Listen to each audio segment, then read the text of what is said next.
A partir de este momento, los invitamos a formar parte de esta mesa donde se componen y descomponen los problemas del país. RCR presenta Buen Provecho.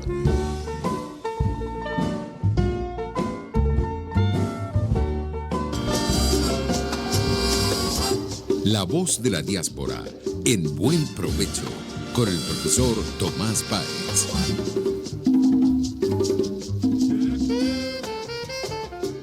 Buenas tardes, querida audiencia global.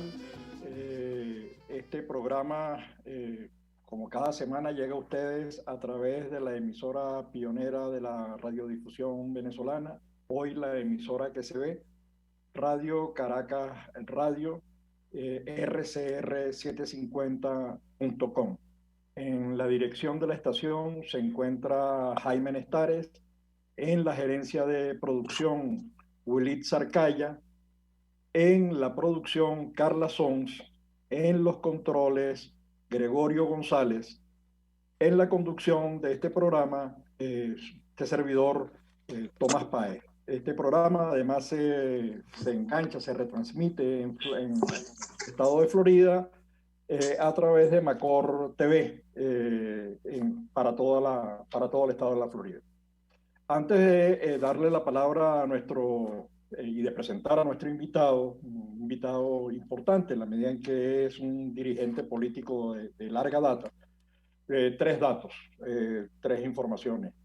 Nos llegó el vídeo de la situación en Ecuador con unos desalojos, de verdad que es preocupante. Esperemos que Lasso, el nuevo presidente de Ecuador, continúe los pasos que está señalando el gobierno colombiano, Iván Duque. Yo creo que esa es la vía que permite integrar a los venezolanos, que permite regularizar su situación y que permite aprovechar sus capacidades. Felicitamos el TPS norteamericano para los haitianos. Estamos hoy muy felices además porque se presentó ya nuestro libro, la tercera edición, gracias a Unión Editorial Colombia, con datos actualizados al día de hoy de la diáspora venezolana en 90 países y 300 ciudades. Hoy nuestro tema es diáspora, política y democracia. Y nadie mejor que Ismael García, quien es un líder social y político, ha sido diputado durante varios periodos de la Asamblea Nacional y hoy se encuentra fuera de Venezuela. Bueno, me imagino que no se debe sentir bien, eso de estar con ganas de contribuir al desarrollo de Venezuela, de recuperar el país, de evitar que se siga destruyendo, que lo están volviendo añicos, debe ser terrible. Y comienzo con una pregunta, Ismael. Primero, gracias por aceptar la invitación, gracias por tu tiempo. Sé que además estás ocupado. Comienzo con una pregunta, que es, ¿cómo te sientes tú viviendo en Costa Rica con la diáspora venezolana, que allí se cuenta en varias decenas de miles? ¿Cuál es tu situación? ¿Cómo la vives para después pasar a los temas centrales de la entrevista? Gracias, Ismael. Hola, bueno, yo voy para 3 años ya fuera del país. A mí me llevaron un juicio al Tribunal Supremo de Justicia, nada más y nada menos que el Pollo Carvajal, a quien yo acusé y demostré en los Estados Unidos, en un gran jurado de Nueva York y en la Fiscalía del Sur de la Florida, toda su participación en narcotráfico y terrorismo. Pero en Venezuela en ese momento me abrieron un juicio. Después él dijo que apoyaba a Guaidó y empezó a huir, y ahora está aparentemente escondido en España y está siendo solicitado por la justicia transnacional, por la DEA, el FBI y la Fiscalía y el jurado de Nueva York. Me ha tocado aquí, también tengo un expediente en Carabobo que comparto con Carlos Tablante por por eso fue que allanaron y empezó la persecución contra Tablante por el tema del robo de los alimentos por parte de Marcos Torres, actual gobernador de Aragua, y Carlos Osorio, un general protegido de Siria Flores. Bueno, ya al final, después de tanta brega, yo de verdad que decidí no como dijo Rómulo Betancourt, no se le puede entregar a una dictadura, y mucho menos en Venezuela, que no es una dictadura, es peor todavía, es un sistema criminal asociado hoy, comprobado que es el refugio del terrorismo. Allí fue donde se dice de una manera u otra, unos que dicen que lo mataron, otros que no, pero ahí está Santrich, el Paisa, está Iván Márquez, y bueno, y opera el ELN, operan la guerrilla de la FARC. Yo durante un tiempo estuve viajando a Colombia, a Estados Unidos, estuve en España también, en las investigaciones finales, no solamente contra el pollo, sino contra Diosdado Cabello, 10 empresas que logramos conseguir allí en España, 200 empresas de lavado de capital, 210 en Panamá, país que también visita con frecuencia, por supuesto apoyado por la solidaridad internacional y pues luego por el gobierno interino. Y bueno, mira, como decían los romanos hace más de 1500 años, el destierro es el peor castigo que puede uno tener, solo que estás vivo, ¿no? Pero estás en una casa grande, te alegras mucho cuando consigues a un venezolano, hablas con un venezolano, haces algo, gestionas algo para un compatriota, pero Costa Rica es un país que se parece su idiosincrasia un poco a Venezuela. Aquí estuvieron exiliados Prieto Figueroa, Rómulo Betancourt, que se casó aquí. Rómulo Betancourt empezó aquí militando en el Partido Comunista en Costa Rica. Luego demostró pues durante toda su trayectoria que fue un demócrata canta cabal. Aquí estuvo exiliado Jaime Lucinchi, aquí estuvo exiliado Carlos Andrés Pérez, ¿no? Aquí hay existía la empresa. Tienes una buena historia atrás, ¿no? Digamos, tienes unos buenos respaldos. Rómulo, el padre de la democracia, ¿no? Sí, como no. Mira, aquí hay Carlos Andrés Pérez siendo presidente en el año 76, digamos como agradecimiento a Costa Rica, y además porque hay que reconocer, más allá de las fallas que Carlos Andrés puede haber tenido, fue un gran demócrata sin ninguna discusión, y además un hombre que impulsó el desarrollo en Venezuela, para unos de una manera y otros de otra, pero yo creo que hoy, después que ha transcurrido, como decía Alejandro el Grande, la historia, el tiempo y la memoria, fueron más las cosas buenas que hizo que las cosas malas. Aquí en Costa Rica se construyó una empresa que se llama Lunasa, que era la empresa que recibía todo el aluminio que venía de Venezuela, de Sidor, y aquí se producían platos, todo lo que es lencería de aluminio, equipos, partes de repuestos para electrodomésticos, todo se producía. ¿Sigue existiendo esa empresa o desapareció? La empresa existe, pero al final del tiempo Diosdado trajo para acá un general Guarapiche, que le dicen, y allí lo que montaron fue un centro de lavado de dinero. Aquí, incluso en los últimos tiempos, esa empresa, ya no había producción de aluminio en Venezuela, obviamente, entonces ellos compraban algunos residuos de aluminio en otros países, en Panamá, en Centroamérica, los traían al puerto de donde está Lunasa, allí desembarcaban y llevaban de pronto 500, 600 toneladas de aluminio procesado, pero de esos barcos, incluso en uno de ellos vía Europa, España, se descubrió que era tráfico de droga. Es decir, esa empresa puso en la calle, tiene en la calle a más de 600 trabajadores, no sé si ya cobrarían sus prestaciones. Esa es una empresa que está allí y no está, seguramente que con toda la infraestructura que tiene, en algún momento, habiendo un cambio en Venezuela, puede convertirse nuevamente en una empresa muy importante para Venezuela y para Costa Rica. Venezuela tiene el 51% de las acciones de esa empresa. Mire, Ismael, Venezuela jugó un papel importante en todo el desarrollo de Centroamérica a través del Pacto de San José y el Fondo de Inversiones de Venezuela. Allí se han hecho inversiones en plantas eléctricas, además eso sirvió para el desarrollo de la ingeniería venezolana. Pero quería preguntarte, porque el Pacto Internacional de Derechos Cívicos y Políticos dice en su artículo 25 que todo ciudadano, independientemente del lugar donde resida, tiene el derecho al voto y el derecho a ser elegido. Nosotros tenemos en este momento una diáspora que está montada en los 6,5 millones de venezolanos, de acuerdo a nuestro Observatorio de la Diáspora, 90 países y 300 ciudades, y representa el 20% de la población. Entonces, hoy toda la confluencia de los apoyos internacionales converge en la necesidad de ir a un proceso electoral, democrático, transparente, etcétera.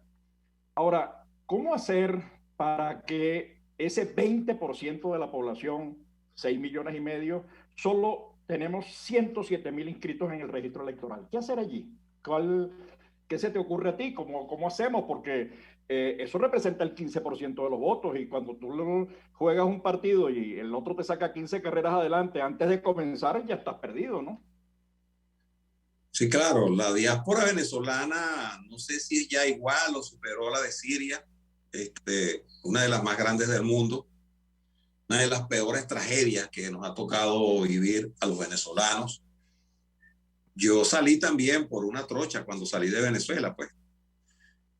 Y en ese momento era una cosa impresionante cómo pasaba la gente allí, pero todavía sigue el venezolano huyendo.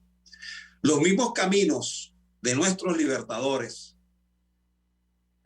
Bogotá, Colombia, Ecuador, Perú, incluso han llegado más allá de donde llegó Bolívar, a Bolivia, a Chile, perdón, y Argentina. Son los caminos de quienes salieron a libertar a otros países, hoy salen desesperados huyendo de la actividad, de la tragedia en todos los órdenes que vive nuestro país. País que es el último país del mundo en materia de vacunas. Incluso están traficando, hoy veía en los medios nacionales de Venezuela, en algunos medios que quedan como en páginas, que los soldados, el otro grupo de soldados secuestrados vergonzosamente, pues una fuerza armada negociando que secuestran militares dentro de su propio territorio. Es una cosa inaudita, eso no existió nunca, ni en Venezuela, ni creo que en ningún otro país de América Latina. Bueno, el sábado, en días atrás, 150 vacunas que llevaban 4 soldados, se los quitó la narcoguerrilla y se lo llevó y los tienen secuestrados. Creo que los soltaron hoy a esos 4 soldados.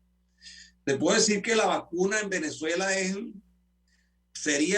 debería ser y es la prioridad, incluso más allá de todo, que si el voto, que si no voto, es la vida lo que está en este momento en juego en Venezuela. Una cosa que uno no tiene los números, ojalá alguien pudiera llevar, así como ustedes tienen un observatorio de la diáspora, hay gente que se ha ocupado, pero es casi imposible de llevar el registro de cuántas personas mueren, cuántas personas enferman, y además Maduro y ese combo de criminales usan el COVID como una herramienta de control social, cuando ellos quieren que la gente se mueva y cuando ellos quieren que la gente no se movilice. Entonces, por supuesto que el registro también de la gente para votar es un derecho constitucional, además, más allá de lo que diga el artículo 1, 2 o 3 de cualquier ley, de la ley electoral y de lo que pueda decir el CNE, es un derecho constitucional el voto. Bueno, si no hay facilidades para que los que están en Venezuela voten, si han secuestrado las tarjetas de los partidos, si nos han inhabilitado a muchísimos dirigentes, muchos dirigentes, lo que el gobierno o esa narcodictadura considera sus verdaderos adversarios o enemigos, porque ellos no consideran a nadie como adversarios, sino como enemigos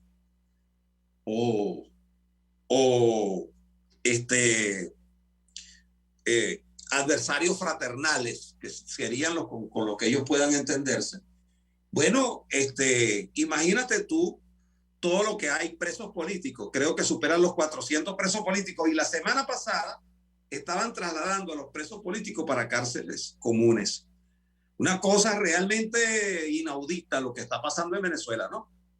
Yo soy un hombre de diálogo, yo creo en los diálogos, yo creo en la conversación, pero yo hoy día no creo ni en diálogo ni nada de eso, sino en una negociación. Más que un diálogo, lo que hace una negociación que nos lleve a... que nos lleve a buscar una salida con apoyo de la democracia del mundo. Incluso hay factores que pudieran tener simpatía hacia esa narcodictadura criminal y pudieran, porque además lo han dicho, como Argentina, ha dicho el presidente de Argentina que el mecanismo es un diálogo y unas elecciones, y para llegar a unas elecciones tienen que haber, por supuesto, entendimientos mínimos, acuerdos mínimos para que eso se pueda producir. Ojalá esa negociación que está o va a empezar pueda rápidamente dar unos resultados, porque además Maduro siempre gana tiempo y las elecciones son en noviembre, creo que el 21 de noviembre. Entonces, él allí, y también yo reconozco que han habido errores, que han habido fallas, que los partidos políticos en Venezuela no pueden ser, hermano, como empresas privadas que tienen un presidente de una compañía. Esto tal vez te suena muy duro, pero yo tengo que decir las cosas hoy como las pienso, porque nadie puede acusarme absolutamente de nada, porque he puesto mi pellejo en el asador en todos los momentos que me ha tocado. Entonces los partidos Ismael, arriba. Espera un momento, porque vamos ahorita, tenemos que ir a corte sí. Y quiero aprovechar, porque en el discurso que estás dando, yo creo que hay elementos para un debate interesante. Por ejemplo, ese tema del diálogo, ese tema de la participación internacional, incluso... de la negociación, fue lo que quise decir, negociación. Exacto, entonces, ¿cómo poder avanzar? Y luego las implicaciones que tiene eso cuando tú tienes una diáspora que representa el 20% de la población. Ese 20% de la población en este momento no tiene el derecho a participar, sino en la elección presidencial, no participa de otra manera, pero eso lo dejamos para darle continuidad a esta reflexión en el segmento que viene. Seguimos entonces conectados desde este link al segmento que viene para continuar con esta conversa sobre elecciones, democracia y diáspora. ¿Cómo no, vale? Con mucho gusto.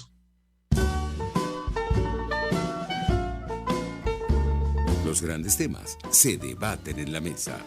Buen provecho por RCR 750, la radio que se ve. Y síganos en Twitter en @RCR750.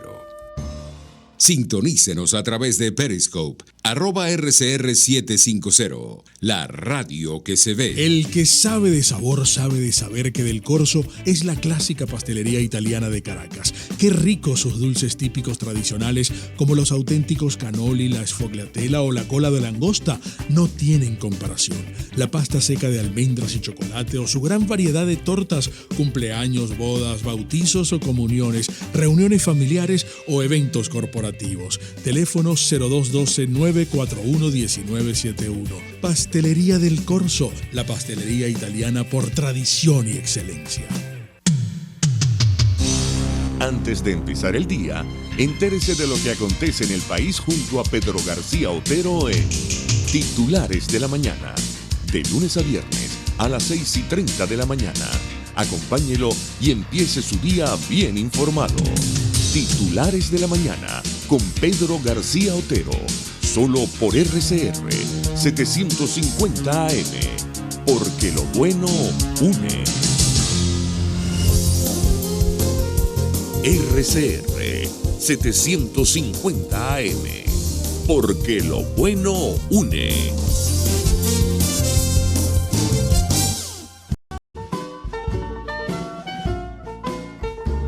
Escuchas Buen Provecho por RCR 750, la radio que se ve. Bueno, ya de regreso a nuestro segundo segmento en La Voz de la Diáspora en Buen Provecho, estamos conversando con Ismael García, quien es líder social y político, ha sido diputado, es diputado electo, ha sido diputado electo en varias ocasiones y hoy se encuentra viviendo en el exilio, producto de esa situación terrible del sistema jurídico en Venezuela, que es algo así como el bufete privado que tiene el gobierno para atacar a quienes los cuestionan.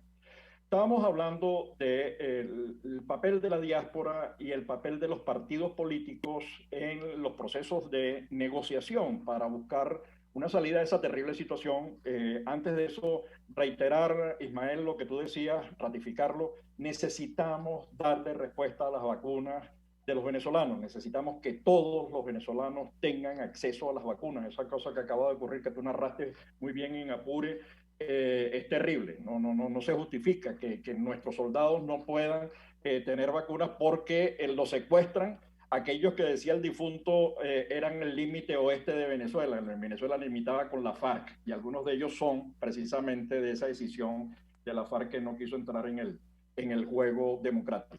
En todo caso, para que continúes, nosotros tenemos entonces el 20% de la población fuera, es más o menos el 15% de los votos, y eso se dice rápido, pero es muchos votos juntos. ¿Cómo ir a una elección sin la participación de esta diáspora? Repito, nada más hay 107.000 inscritos.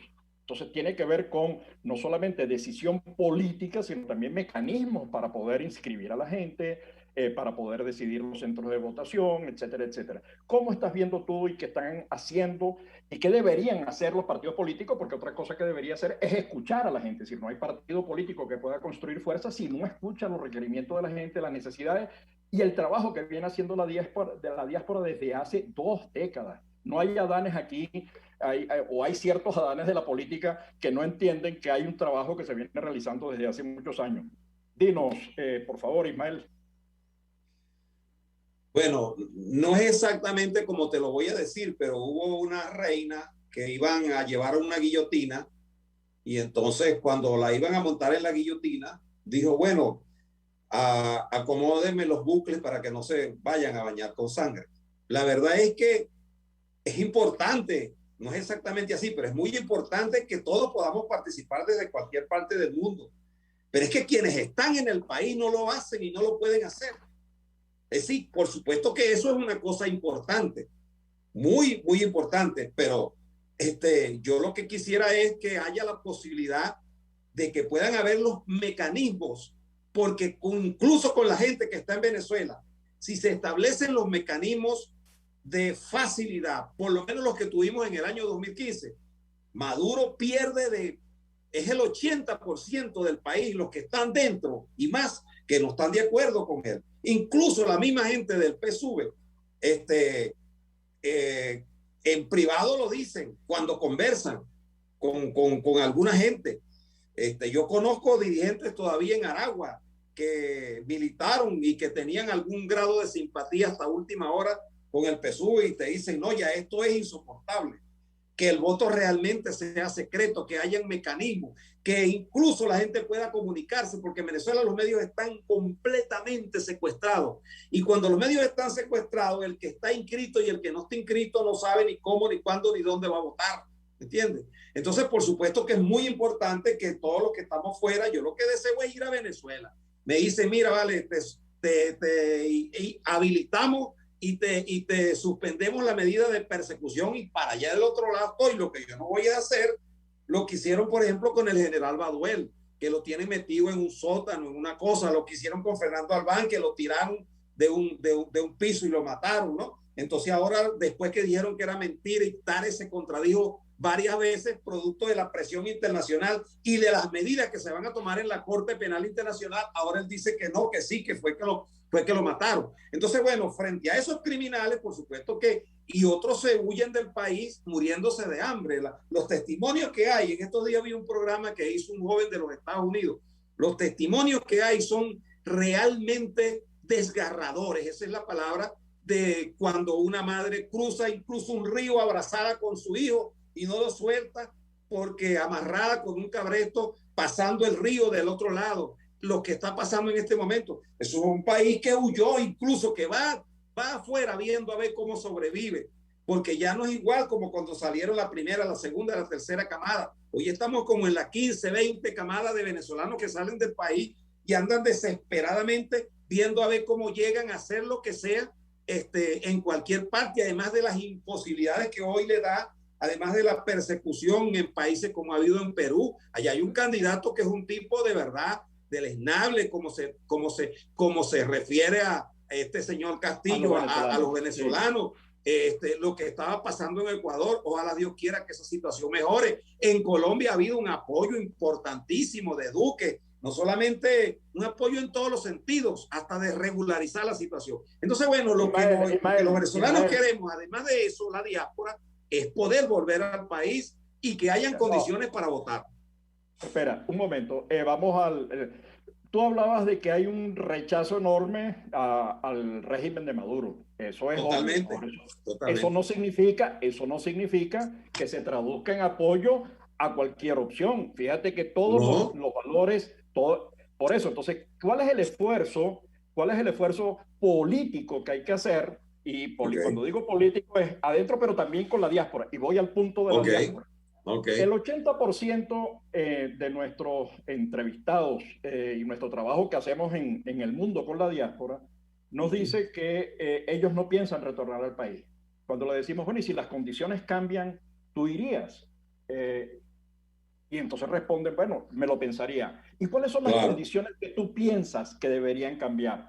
Bueno, las condiciones que yo pienso deberían cambiar es garantízame la seguridad. Hablaste antes de Aragua. El Tren de Aragua es una organización maléfica que se ha extendido por Colombia y sus brazos llegan lo que pasa en Caracas con el coqui. Pero espera, exacto, lo que pasa en Caracas con el coqui, pero espera.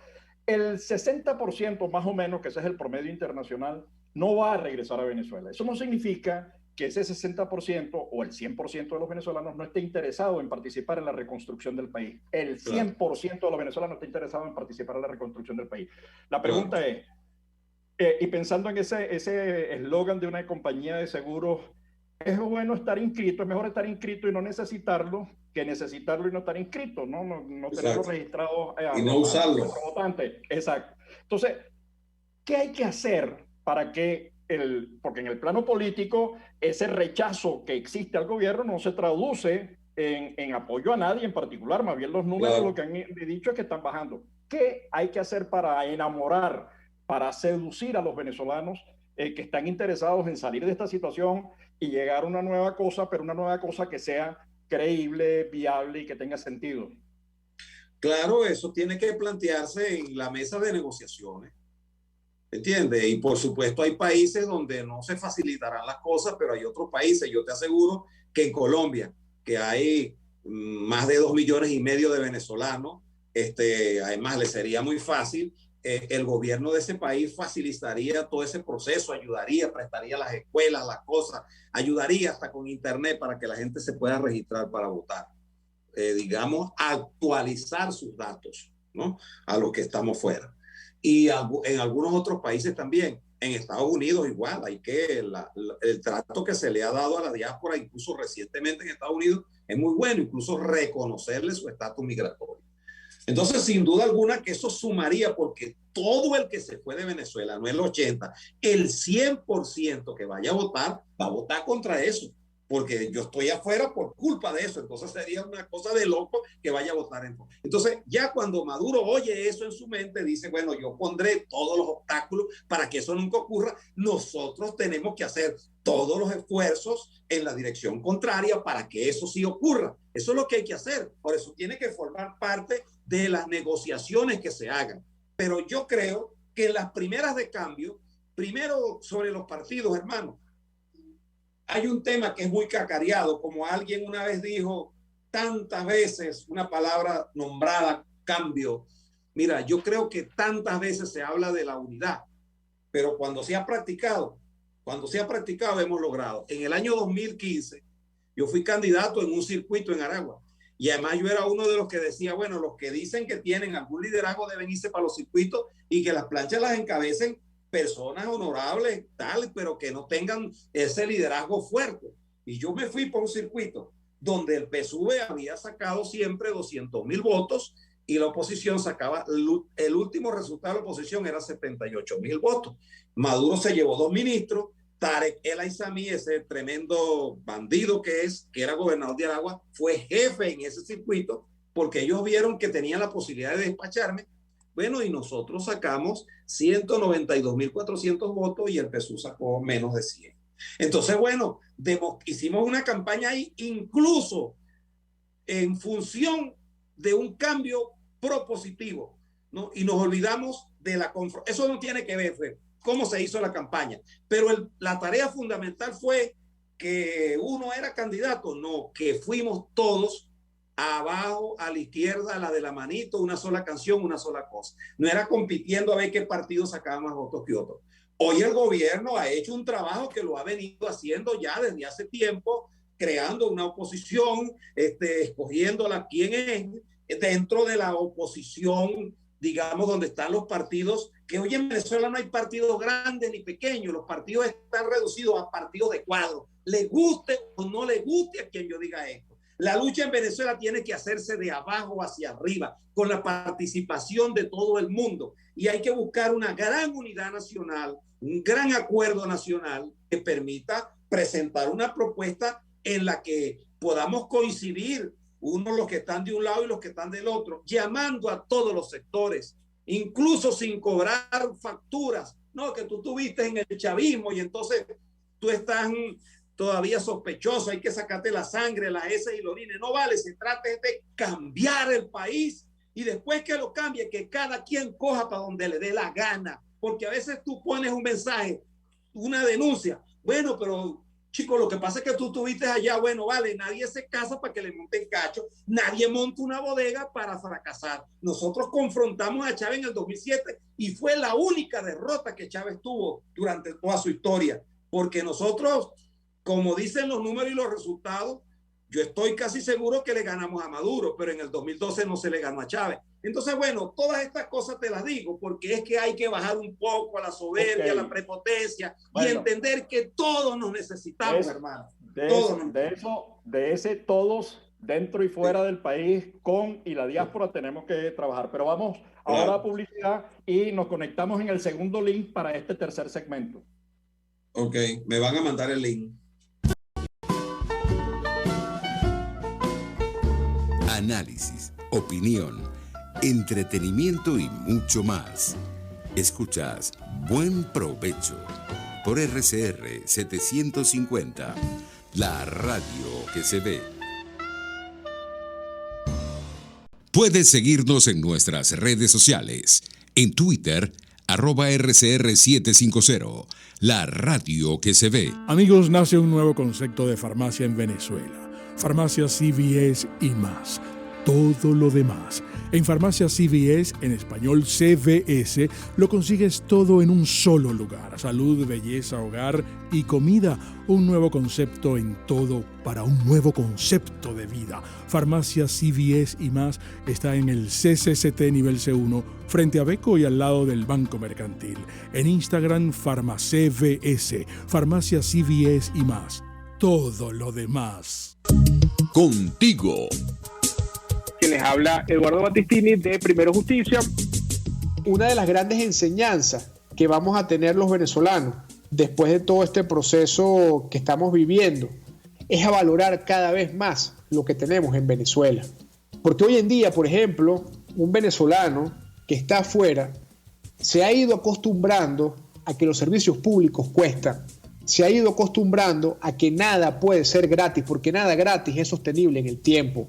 Y yo espero y aspiro que cuando vayamos a Venezuela, la reconstrucción de nuestro país, no solamente sea una reconstrucción física de la destrucción que ha hecho el chavismo en la infraestructura y en la economía venezolana, sino también vayamos a una reconstrucción de la forma de pensar y de cómo nosotros afrontamos el ser ciudadanos realmente en el marco de un país que necesita de una ciudadanía que colabore y que sea parte de la solución y no sea parte del problema. Contigo, solo por RCR, porque lo bueno une. RCR 750 AM, porque lo bueno une.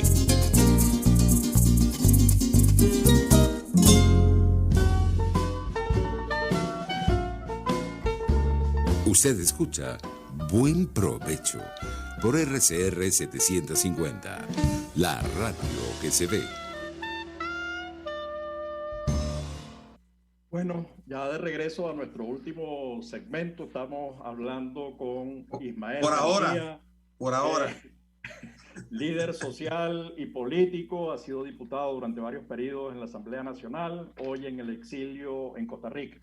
Cuando terminábamos el anterior segmento, se me vino la idea de que hay momentos en los que personas, partidos, organizaciones no pierden la oportunidad de perder la oportunidad, ¿no? Entonces, digo eso, lo dejo allí para tenerlo como... Pero hablando de la diáspora, de los votos, la inscripción, fíjate, la diáspora, si uno se imagina un eje, hay una cosa muy elemental que es votar para elegir un presidente. Esa es la presidencial. Eso ocurre en casi todo el mundo. Luego vienen las cosas que es la elección y la representación en los parlamentos regionales, en el Parlamento Nacional, en los gobiernos subnacionales. Allí la cosa comienza a ser distinta. Solo en Latinoamérica tenemos a República Dominicana, Colombia y Ecuador que aceptan y tienen cargos específicos para sus diásporas. En el caso de Europa es Italia y Francia, creo que Croacia también, no lo recuerdo bien ahora, pero en todo caso, la diáspora venezolana, que se va a quedar un porcentaje importante de esa diáspora, ha decidido quedarse fuera, ha reconstruido su vida, ya son 22 años, es un tercio de lo que ha durado la revolución cubana, o la dictadura cubana, más que la revolución cubana, la dictadura cubana, es plusmarquista en dictadura.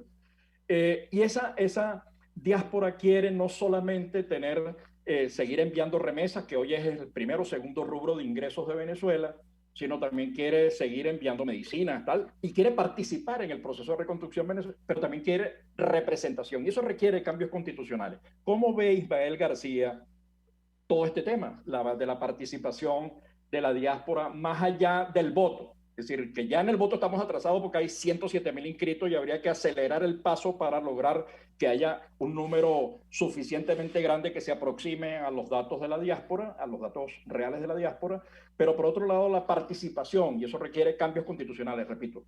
¿Cómo lo ve Ismael García? ¿Tú te refieres a quienes puedan aspirar a un cargo en cualquier otro país de elección popular? Digamos, tú tienes hoy en Estados Unidos o en Colombia 2 millones de venezolanos. Eso es de las dimensiones del Estado de Aragua, sea un poco más pequeño. El Estado de Aragua tiene derecho a yo no sé cuántos diputados. ¿Por qué la diáspora colombiana, venezolana en Colombia, no tendría derecho a tener un número similar de diputados si el porcentaje que establece la Constitución es X por cada 100,000 habitantes? ¿Por qué? ¿Qué piensa entonces? Porque tenemos Colombia, Perú, España, Estados Unidos, que son poblaciones mucho más grandes que Cojedes, Sucre, Trujillo, etcétera. ¿Por qué no tener una representación de los diputados en el Parlamento? Bueno, mira, Europa, Italia, yo conozco un amigo que vivía en Curazao y fue representante del Parlamento Europeo en América Latina. En América Latina y en Centroamérica existe el Parlamento Centroamericano y existe el Parlamento Latinoamericano. De pronto eso es un proceso que se dará luego del proceso de recuperación de Venezuela para que aquellos venezolanos, que yo creo que eso forma parte de la recuperación del país y de sus instituciones. Eso se llama la reinstitucionalización de Venezuela. Eso no se va a hacer ahora. O sea, ponerse a decirnos cosas aquí, eso no tiene, digamos, o sea, a mí no me gusta decirle embuste a la gente ni generar falsas expectativas, sobre todo en lo que estamos. Pero sí es viable que si a Venezuela, después de 7, 8 años de reconstruido, 5 años, empieza todo ese proceso de la refundación de un país distinto, democrático, sin duda alguna que los venezolanos deberían tener derecho por lo menos a esos países donde están y a decidir sobre el destino del país, que es nuestro país, ¿no? Yo lo que aspiro es volver a Venezuela. Entonces, y ojalá que la mayoría de los venezolanos estemos pensando igual. Ahora, incluso hoy, a pesar de las condiciones en las que está, si yo pudiera estar no en una cárcel, sino en las calles de Venezuela, lo estaría ya.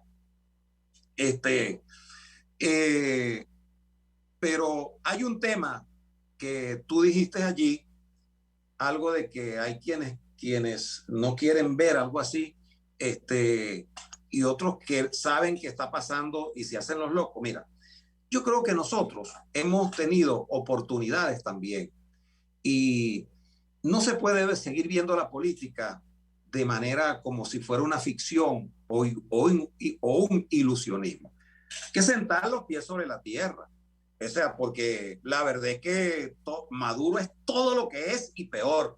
Bueno, pero también desde este lado tiene que haber rectificación, porque tú no puedes ir llevando adelante una política y te equivocas y la vuelves a hacer y te equivocas y la vuelves a hacer y vas para adelante, ¿no? Arturo Larprieti, uno de los grandes hombres, de los grandes pensadores del siglo pasado, decía, bueno, uno tiene que saber de dónde viene, eso le permite pararse, contextualizar y saber hacia dónde va, ¿no?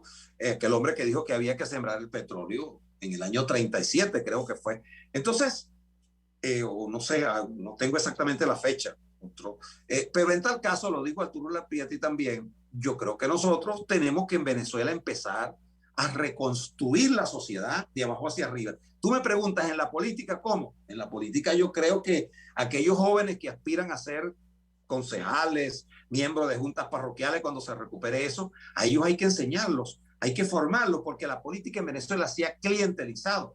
Los dirigentes no pueden ser el dirigente que hace más sancocho de un lado o del otro, o el que se toma una foto dándole una cosa a alguien, ¿no? Porque eso también son signos de populismo, y el populismo es malo. Populismo no es de izquierda ni de derecha, el populismo es populismo. Populismo de derecha, populismo de izquierda, de centro, donde lo pongas. Entonces tiene que haber una manera, digamos, de comunicarse, de crear unos nuevos códigos de comunicación, de trabajo, de desarrollo en la sociedad, que tienen que empezar, así como en la educación más importante, no es la secundaria, ni el bachillerato, ni la universidad, sino el preescolar, donde te enseñan tus primeros pasos, donde tú te desprendes del mayor afecto de tus padres para irte a entregar a una maestra que si te trata mal, allá hay un contraste de vida, y entonces allí empieza el proceso. En el semillero de nuestro país hay que formarlo.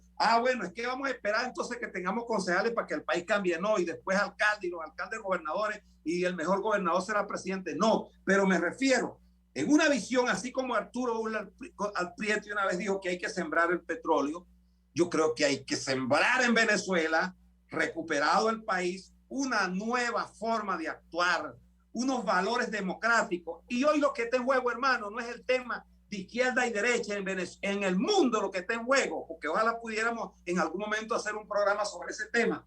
Es una cosa que se llamó el Foro de Sao Paulo, que han desarrollado una política que, mira, ¿qué pasó en Bolivia? Pues después de haber ganado las elecciones. ¿Qué está pasando en Brasil? Que Lula aparece nuevamente y está perdonado para ser presidente. ¿Qué está pasando en Colombia? Nosotros decimos así de simple, no, ese es Maduro y Diosdado. Caramba, si Diosdado y Maduro tienen esa capacidad, entonces nosotros olvidémonos de la política. No vale, porque también nosotros en Venezuela en este momento pudiéramos estar en mejores condiciones, pero también tenemos que ser autocríticos, yo lo soy, de errores que hemos cometido para no haber avanzado más como debiéramos haberlo hecho.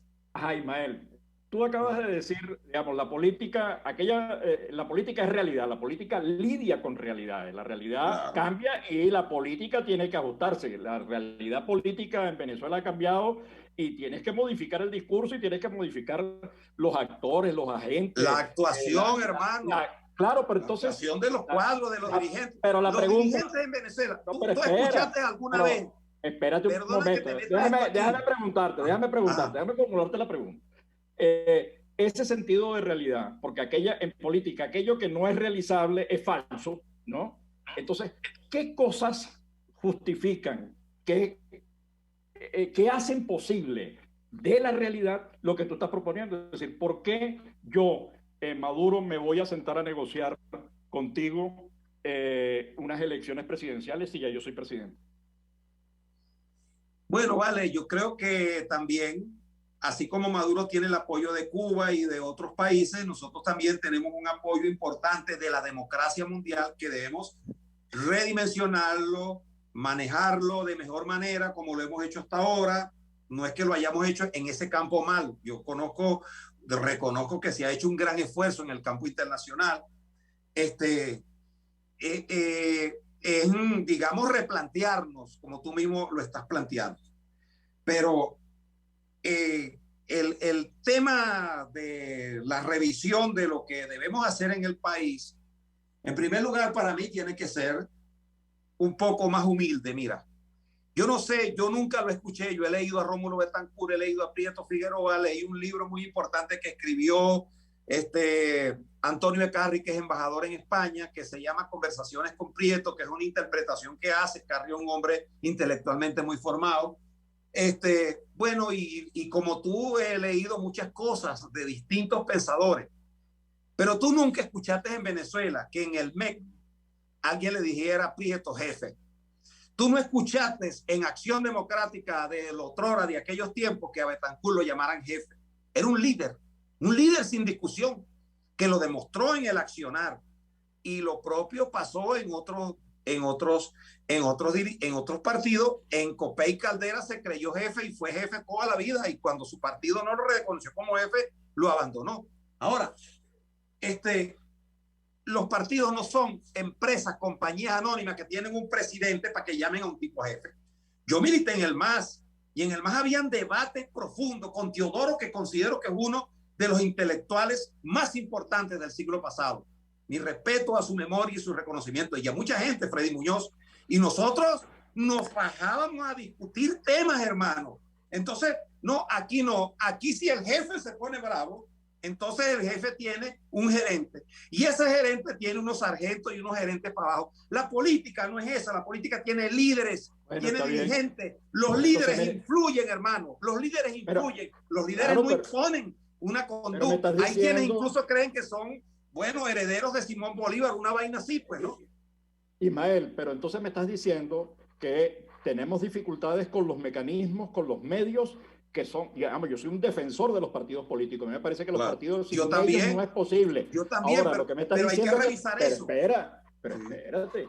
Esos partidos políticos que me estás señalando tienen dificultades. Me hace recordar cuando mencionaste a Teodoro, la frase que utilizaba Teodoro refiriéndose a la izquierda borbónica, aquella que ni olvida ni aprende. Entonces, porque no tiene sentido de realidad, es decir, porque no es capaz de revisar dónde están los errores, no es capaz de revisar sus mantras, no es capaz de revisar los resultados de su acción, pero además no es capaz ni siquiera de autoevaluarse y decir, mira, me equivoqué en A, B, C y D y hay que ir por este sendero.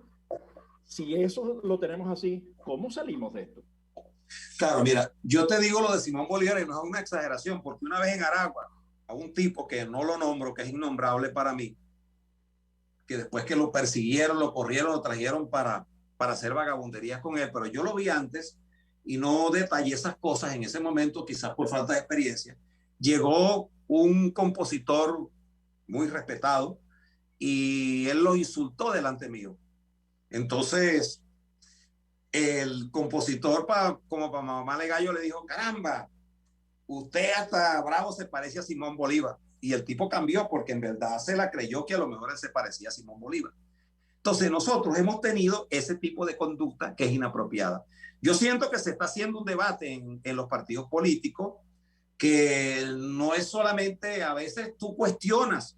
Yo hoy no cuestiono muchas cosas porque de pronto, no, bueno, también es que es un hombre que Maduro lo tiene allí. Bueno, yo no sé, ya de verdad, porque es que hemos llegado a un nivel de falta de comunicación, de falta de hacer política, de falta de discusión política, de falta de proponer ideas para el debate, que bueno, de pronto a ti te llegan y te dicen, en este partido se participa, pero porque te participan, mira, se va a hacer tal cosa. Mira, nosotros tuvimos 5 meses de inacción política en estos últimos tiempos. Y al final, el embajador de los Estados Unidos fue el que se apareció diciendo cuál era la vía. A mí no me gusta eso, pues yo soy venezolano. Que Estados Unidos nos apoya, sí vale, pero tampoco que lo anuncie ningún otro país. ¿Cuál era la ruta? Después hubo un silencio y Guaidó, como debe ser, anunció él cuál era la ruta. Pero nosotros, caramba, esa inacción y esa falta de comunicación no crean los dirigentes porque se reúne un cogollo y se reúnan y discutan lo humano y lo divino, sino hay una comunicación fluida sobre todo.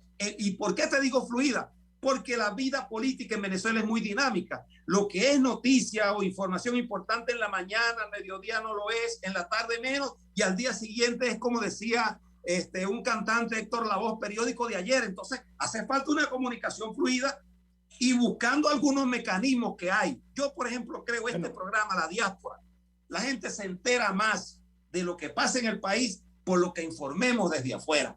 Entonces, si nosotros, incluso te lo propongo a ti, pues, porque te lo pensaba proponer, bueno, pudiera ser que desde algún estado de Venezuela, 1 o 2 mensajes que mande alguien todas las semanas a través de este programa, y ojalá lo podamos hacer todo. Yo lo hago a través de mis redes, pero no tengo suficiente fuerza. Apenas tengo menos de 800,000 personas en el Twitter, 40,000 en Instagram, pero eso no es nada.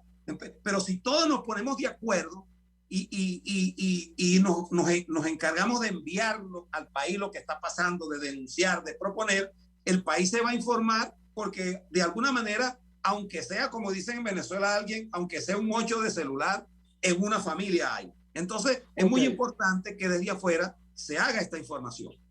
Bueno, Ismael, nos queda ya, estamos cerrando el programa. La diáspora ha dicho y se ha manifestado: 1, quiero votar. Incluso se han hecho movilizaciones para mostrar que el CNE ha convertido el registro electoral permanente en intermitente cuando les da la gana. Claro.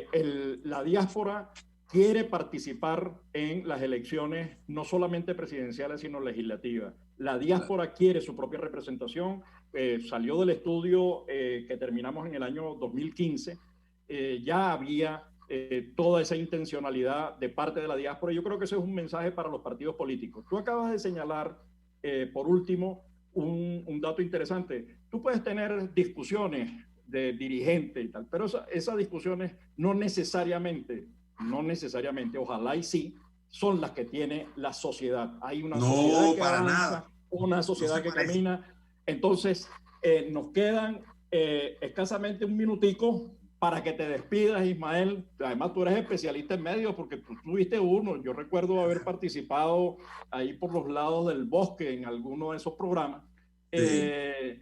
Entonces, bueno, ¿qué le tienes que decir a la sociedad venezolana fuera y dentro? Porque venezolanos somos todos y todos los venezolanos tienen el derecho a elegir y a ser elegidos.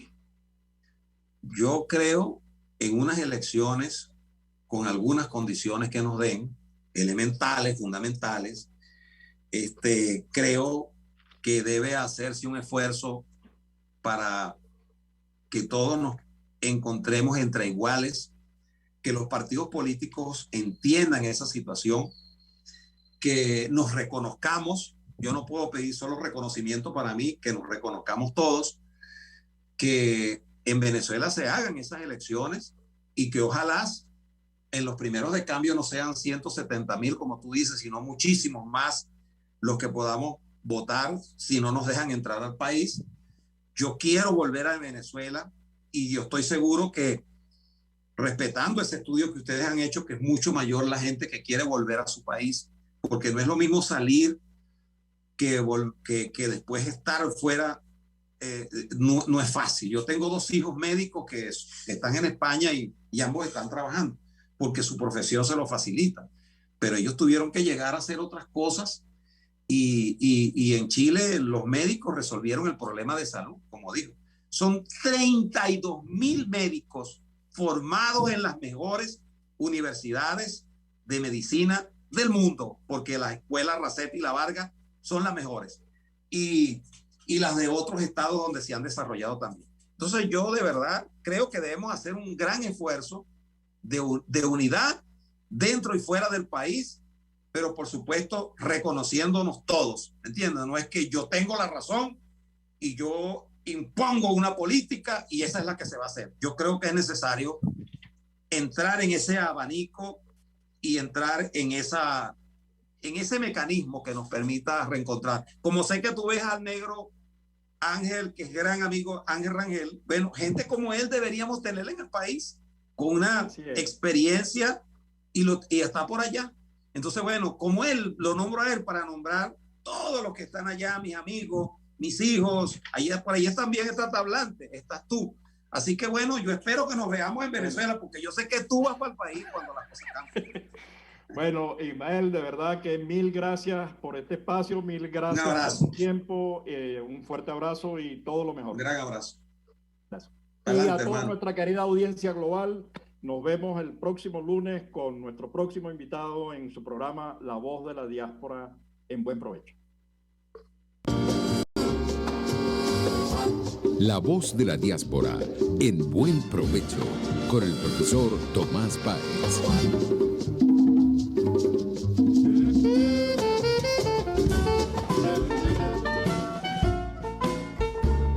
RCR presentó Buen Provecho. Síganos en Twitter como @RCR750. La radio que se ve.